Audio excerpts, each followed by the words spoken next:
Sometime before Halloween Havoc, I was contacted by,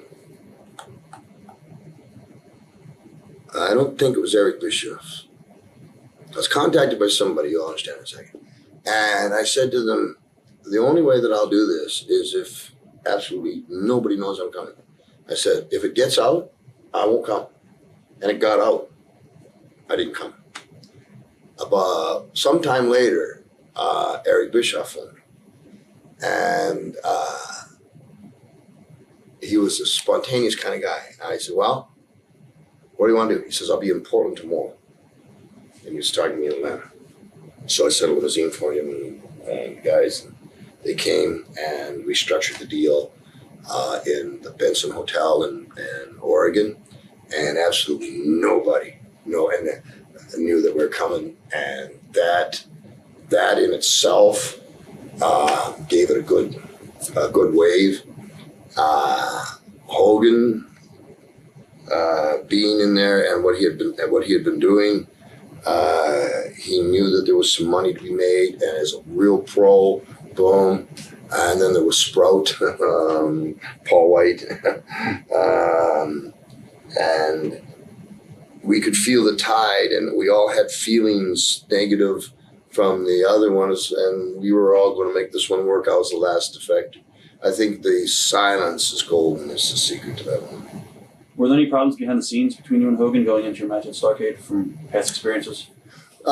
Yeah, that's probably, this WCW era is probably the most unorthodox, distasteful part of in my personal career anyway. Behind the first time Hogan and I went head on head from the Halloween Havoc, I said, listen, you got to put me over. Bang, I mean, come on, what's going on here? Boom, so he does. Second one, and we set a pay-per-view record. The second one, I think, was in the Cow Palace.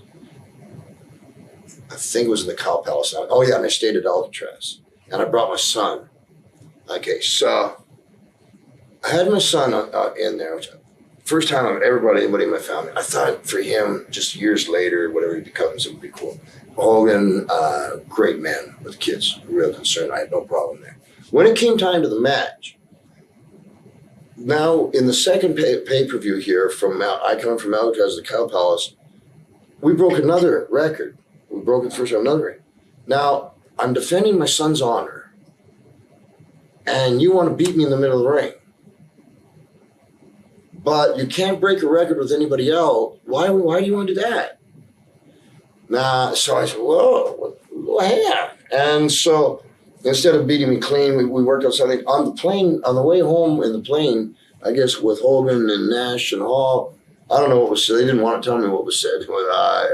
But all of a sudden, Roddy Piper became the Antichrist of the NWO. What was really interesting here was Nash and Hall were like really down, Piper, tag with Piper, he's too old to do all, but the whole thing, nothing had anything to do with them. The program was between me and Hogan. There's no Nash Hall. So wait a second, you guys. What the fuck are you guys talking about? And so Nash was playing the part of the policeman. Not a good building to play that part at either. And I had an occasion where, serious hatred. Right up open on the mic, they're saying, to me and Flair, you're a couple of dinosaurs. Yeah, okay, well, I'm a fucking Tyrannosaurus Rex, okay? Come on down kind of idea. And Nash had been pushing some people around, and I don't know what it happened to, but it was Boston, came to Boston, and I could feel the crowd. It's a rough crowd in Boston. I just jump-started. Well, they had the Fred Astaire dancing course, I guess. I just jump-started and away we go. Well, they couldn't follow. Boom, finish the match. I come back to the dressing room. If I'm here in the dressing room, it's about 10 feet to the door. Bischoff's right there. Flair's here, and Malley's over there. All of a sudden, my door gets kicked in, and there's Nash in his bare feet, and he says, "What the fuck? You think you're running things around here?" I look at him. Okay, there's Bishop. You gotta be fucking running through the fuck out of my dressing room. Got boom, bang. Here come these folks, you know, like, you know, they're right on us. Bang, fuck on my dressing room. So Kurt Hennig told Brad Reagan, you know, because it hit the AP, boom.